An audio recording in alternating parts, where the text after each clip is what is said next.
ఓడినా గెలిచినా అందరూ కలిసి పద్మశాలి సమాజ అభివృద్ధి కోసం పనిచేయాలని మాజీ మంత్రి హరీష్ రావు పిలుపునిచ్చారు. పద్మశాలి సమాజం నూతన కార్యవర్గ ప్రమాణ స్వీకార కార్యక్రమంలో ముఖ్య అతిథిగా హాజరయ్యారు. పద్మశాలి సంఘం భవనం త్వరలో పూర్తి చేసుకుందామని, తన వంతు సహాయ సహకారాలు ఎప్పుడూ ఉంటాయని హామీ ఇచ్చారు. పద్మశాలి సంఘంలో అత్యంత పేదలను ఆదుకుంటామన్నారు. త్వరలోనే ఆలయ పనులన్నీ పూర్తి చేసుకుందామని హరీష్ రావు పిలుపునిచ్చారు.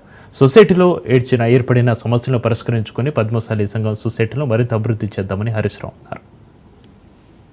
మీ ఎలక్షన్ ఎట్లయిందంటే నేను విన్నది మినీ అసెంబ్లీ ఎలక్షన్ లెక్క అయిందని తెలిసింది. సిద్దిపేటలో ఎమ్మెల్యే ఎలక్షన్ అవుతుందా అన్నంత పోటాపోటీగా ఈ పద్మశాలి సమాజం యొక్క ఎన్నికలు జరిగినాయని నేను విన్నాను. అయితే నాది ఒకటే సూచన, ఎన్నికలు అయిపోయేంత వరకే పోటీ, ఎన్నికలు అయిపోయిన తర్వాత మాత్రం సమాజం అంతా ఒక్కటే.